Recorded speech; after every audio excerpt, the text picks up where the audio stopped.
बिस्मिल्लाहिर्रहमानिर्रहीम। अस्सलामुअलैकुम dear students, welcome back to the channel professor Ghulam Mustafa. Dear students, आज का हमारा जो मेन टॉपिक है वो है लैप्लास ट्रांसफॉर्म ऑफ डेरिवेटिव्स। यानी हमारे पास फंक्शन का डेरिवेटिव है और हमने उसकी लैप्लास ट्रांसफॉर्मेशन फाइंड आउट करनी है। तो उसके लिए जो है वो 3 थ्योरम हैं बेसिकली जो हम डिस्कस करेंगे। थ्योरम 1 ये है, इसे हम समटाइम डिफरेंशिएशन फार्मूला भी कहते हैं। स्टेटमेंट देखते हैं इसकी पहले कि let f of T be continuous on the interval 0 to infinity and is of exponential order a. यानी जो फंक्शन है एफ ऑफ टी वो कंटिन्यूस फंक्शन है और वो फंक्शन ऑफ एक्सपोनेंशियल ऑर्डर है। फंक्शन ऑफ एक्सपोनेंशियल ऑर्डर क्या है ये ऑलरेडी हमने डिस्कस किया है। आप जो है इसको डिस्क्रिप्शन में आपको लिंक दिया जाएगा, आप वहाँ से ये लेक्चर देख सकते हैं। Further let F dash of T be piecewise continuous on the interval 0 to infinity। Piecewise continuous function क्या होता है ये भी ऑलरेडी मैंने डिस्कस कर लिया है और इसका लिंक भी आपको डिस्क्रिप्शन में मिल जाएगा, आप इसका लेक्चर जो है वो देख सकते हैं। Then Laplace transformation of F dash of T, F dash of T से मुराद है कि इस फंक्शन का डेरिवेटिव।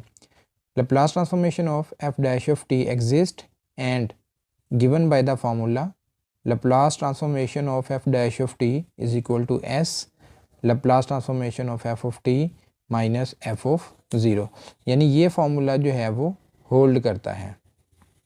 इस फार्मूला को हम डिफरेंशिएशन फार्मूला भी कहते हैं समटाइम्स, या फिर इस फार्मूले को इस तरह भी लिखा जा सकता है कि Laplace transformation of F dash of T is equal to S F of S minus F of zero.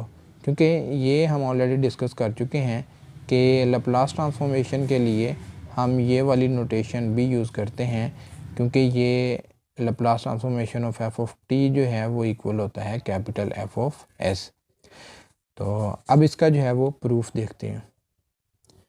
देखिए, by using definition Laplace transformation of F dash of t हम कैलकुलेट करना चाहते हैं, तो ये क्या होगा, integral from 0 to infinity e raised to power negative S T F dash of T D T.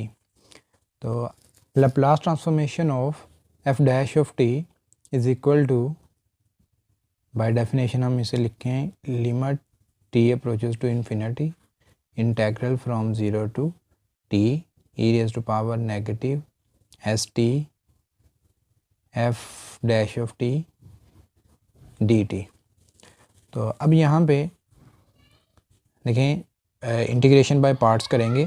First function जो है वो हम e raised to power negative st ले लेते हैं और सेकंड फंक्शन जो है वो f dash of t ले लेते हैं। तो इंटीग्रेशन बाय पार्ट्स कैसे लिखते हैं, limit t approaches to infinity first function as it is e raised to power negative st integration of second function जो कि हमारे पास f ऑफ t आ जाएगा। ठीक है, क्योंकि ये डेरिवेटिव है और अगर हम यहाँ पे इसकी इंटीग्रेशन लें f dash of t dt तो वो हमारे पास f ऑफ t आएगा। तो first function integration of second function minus integral derivative of first function, ये क्या होगा, e raise to power negative S T into negative S और इंटीग्रेशन ऑफ सेकंड फंक्शन जो कि हमारे पास आ जाएगा f ऑफ t और dt।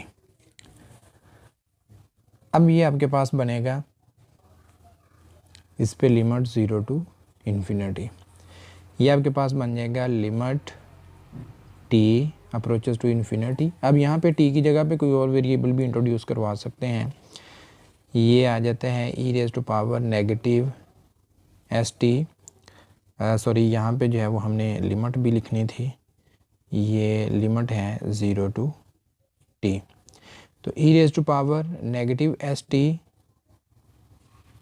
एफ ऑफ t, इसकी लिमिट 0 to t, ये माइनस एस जो है इसे बाहर ले आएंगे क्योंकि इंटीग्रेशन हमने विद रिस्पेक्ट टू टी करना है, तो s जो है वो एज ए कांस्टेंट है, तो plus S integral from 0 to infinity, और क्या बचेगा, e raise to power negative S T F of T D t. ठीक है, ये आपके पास जो है वो आ जाएगा limit.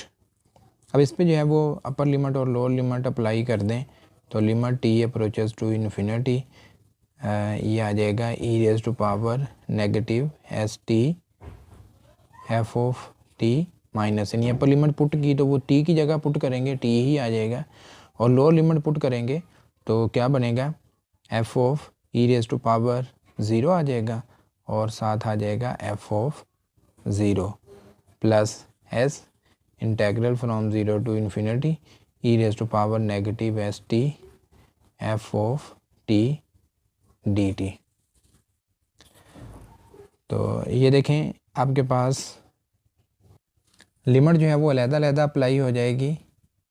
Limit T approaches to infinity E raise to power negative S T F of T minus E raise to power 0 1 होता है, इस पे भी ये लिमिट अप्लाई होगी।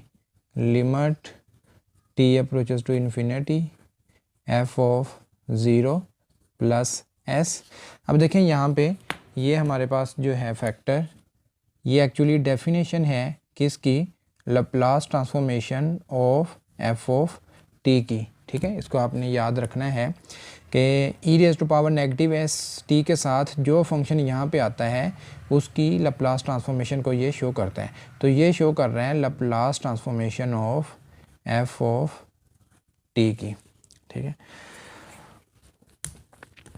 अब यहाँ पे देखें कि as given that F of T is of exponential order, क्योंकि ये फंक्शन जो है वो एक्सपोनेंशियल ऑर्डर को शो करता है, तो लिहाजा हमारे पास जो लिमिट है t approaches to infinity, exponential order की आप डेफिनेशन देखिएगा, तो डेफिनेशन के मुताबिक e raise to power negative S T F of t ये क्या बनेगा, 0 बनेगा, क्योंकि फंक्शन जो है वो हमारे पास एक्सपोनेंशियल ऑर्डर फंक्शन है।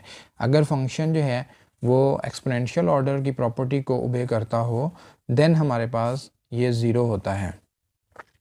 ओके, तो इसकी जगह पे हमारे पास क्या बन जाएगा, 0।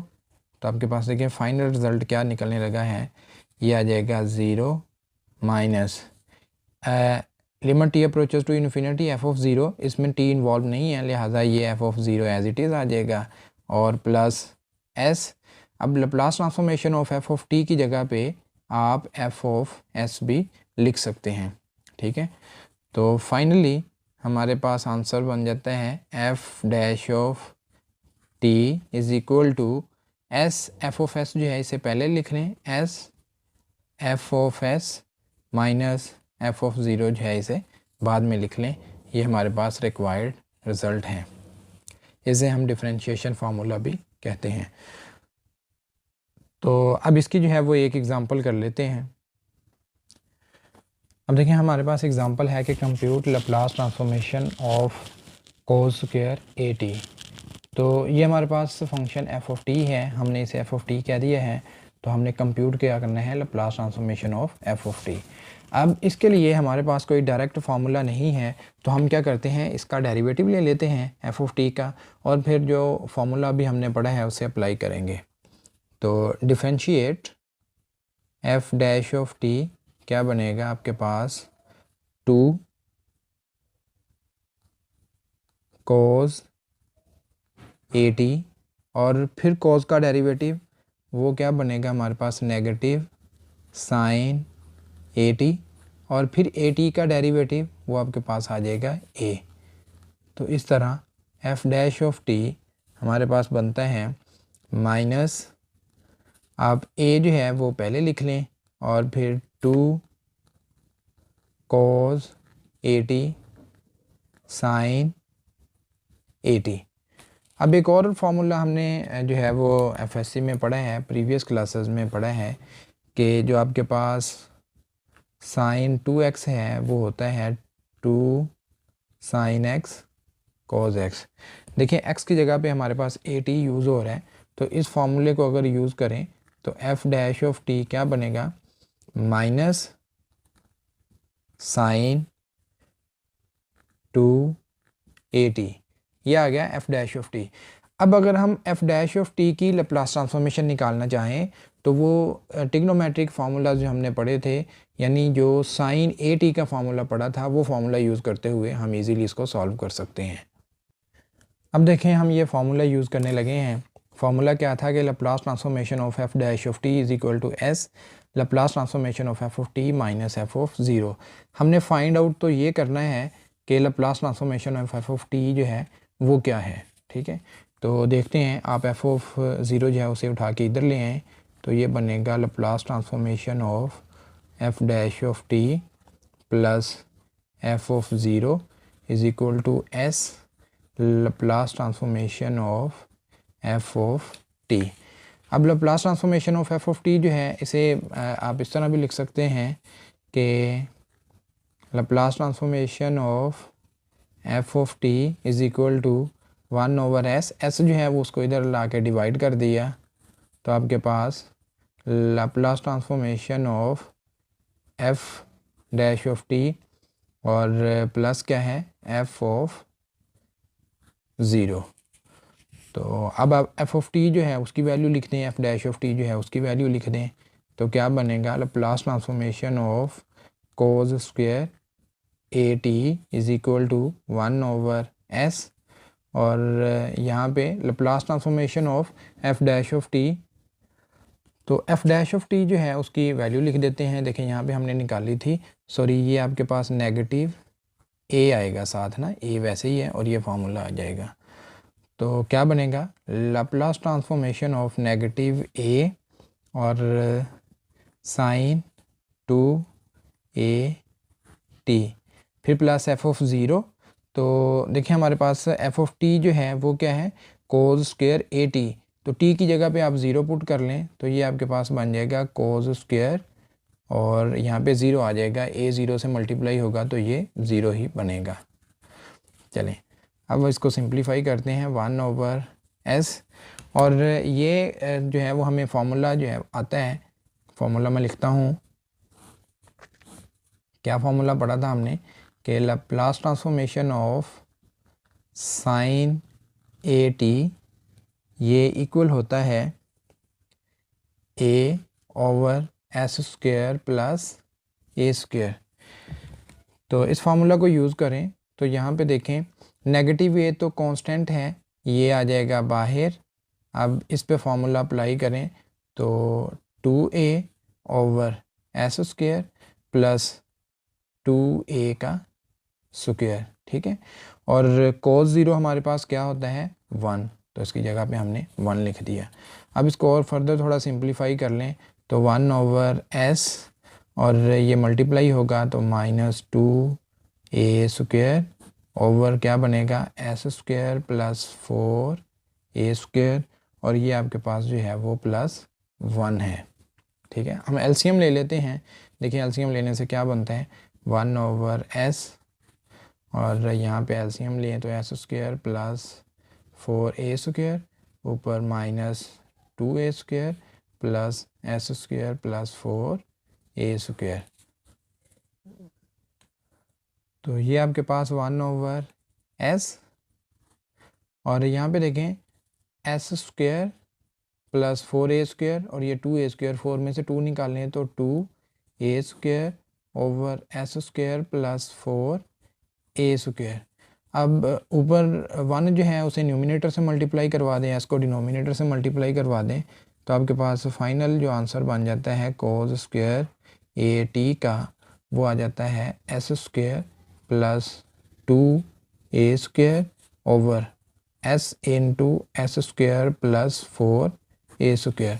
तो ये है हमारा फाइनल आंसर, और ये था आज का लेक्चर जिसमें हमने लैप्लास ट्रांसफॉर्मेशन ऑफ डेरिवेटिव्स को डिस्कस किया है।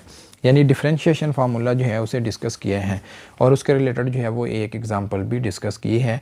हम इसको उस वक्त यूज़ करते हैं जब फंक्शन का डायरेक्टली जो है वो ट्रांसफॉर्मेशन ना निकल रहा हो, लेकिन अगर हम उसे डेरिवेटिव ले लें तो उसकी ट्रांसफॉर्मेशन जो है वो निकालना आसान हो जाती है, वहाँ पे हम ये फार्मूला यूज़ करते हैं। तो उम्मीद है आज का लेक्चर आपको जो है वो पसंद आया है। इंशाल्लाह नेक्स्ट लेक्चर में हमारी मुलाकात होगी और नेक्स्ट लेक्चर में हम इससे नेक्स्ट थ्योरम जो है डबल डेरिवेटिव के लिए वो डिस्कस करेंगे। ओके, अल्लाह हाफिज़।